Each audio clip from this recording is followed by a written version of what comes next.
Crimes and their families have been waiting for years to get justice. In San Francisco, they're demanding change. KTVU investigative reporter Evan Sernoffsky introduces us to a woman whose brother was killed almost 10 years ago. His accused killer still hasn't been brought to trial.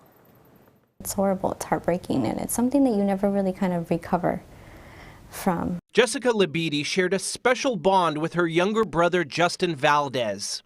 They'd faced trouble at home growing up in Orange County and took care of each other. He was always caring and thinking about others and always trying to lead by example. When Valdez headed to college at San Francisco State to study environmental science, they stayed in close contact. But on September 23, 2013, just weeks after Valdez's 20th birthday, an armed man followed him off a Muni train and shot him in the back. He just targeted my brother and shot him and, continued on his way, basically.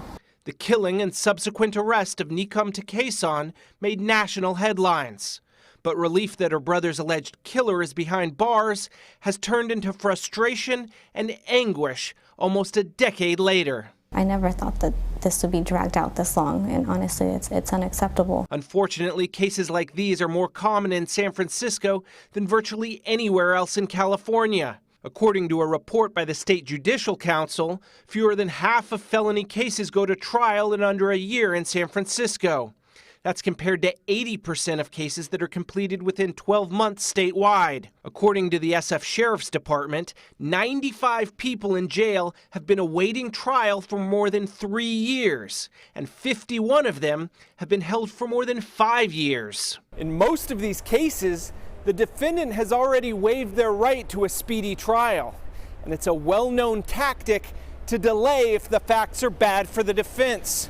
So it's up to the courts and the prosecution to make sure these cases get in front of a jury. I am committed to making sure that our lawyers are prepared and capable to go forward in these cases to trial. We sat down with San Francisco's newly appointed district attorney, Brooke Jenkins. And like her predecessor, Chesa Boudin, who voters recalled in June, she pledged to take on the city's problem of delayed cases. We should be prepared to go to trial, most certainly in these older cases, and be objecting to any continuances by the defense where we can, because these victims deserve and need closure.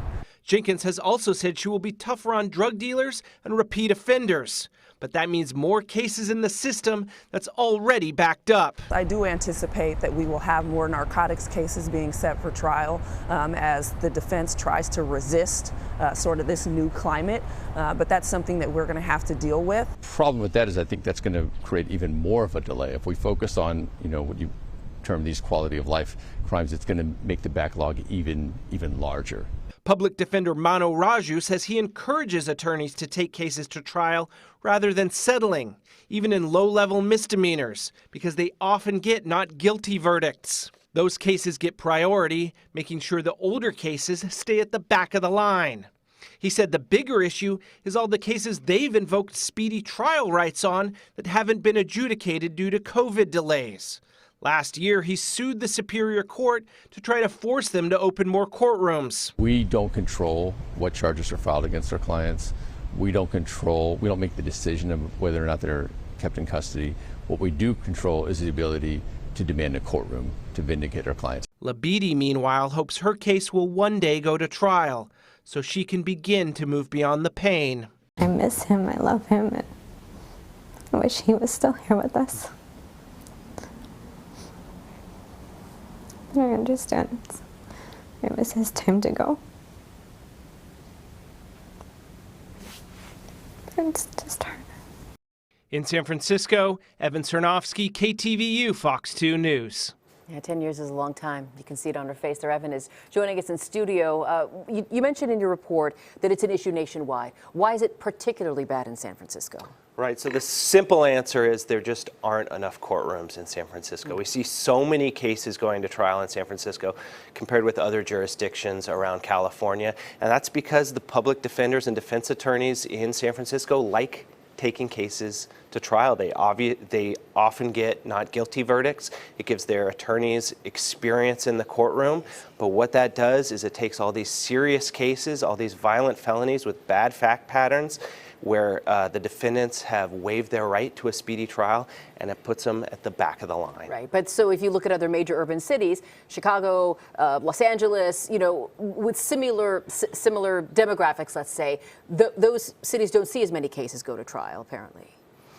That's right. We'll make a plea bargain, we'll avoid the court process. Exactly, and even in low-level cases, say like misdemeanor DUI cases, San Francisco likes to take those to trial because they can win those cases, they can get not guilty verdicts, and guess what? If they don't win at trial, it's usually not that bad of a punishment. Oftentimes, they get the same result that they were offered to begin with, and it gives their attorneys experience in the courtroom. So what it does, again, is it pushes all these violent felonies with bad fact patterns onto the back burner, and we see 5, 10, 15-year delays sometimes. And you know, in this case, you reported almost a 10-year delay. In a decade, witnesses can move away or die. Evidence can be misplaced or destroyed by accident. So much can happen that the case itself won't hold water once it gets there. Right, there isn't a lot of incentive for a speedy trial in these cases. So the defendants waive their speedy trial rights, and guess what? They stay in San Francisco jail, where we have state-of-the-art facilities compared to other jails around the country. There's great programming. You can get a college degree. You're close to your family in a lot of cases, instead of getting your case adjudicated and going off to state prison, which everybody knows is a lot worse conditions than being housed here locally. But obviously the effect on victims' families is devastating. Yeah, it's devastating. You're stuck with this trauma in perpetuity. A lot of these people just want their case resolved. Some of them just want to know if the defendant is going to be acquitted or convicted so they can move on with their lives instead of waiting for the trial, going to hearing after hearing, being saddled with that pain of knowing they've lost their loved one, getting ready potentially to testify, and then having the case continued again and again and again. But the DA says no more. The DA says continuances are not going to be caused by her attorneys. And they're going to fight when they go in front of a judge and they hear a defense attorney say, Judge, you know, we'd like a continuance. We're not prepared for trial. They're going to say, you know what, Judge, we've delayed this long enough. They should be prepared. It's time to go to trial. Okay, I know you'll watch it for us. Indeed. Evan Sernoffsky, always good having you early on the 9. Thanks for joining us. Yeah. Of course, of course.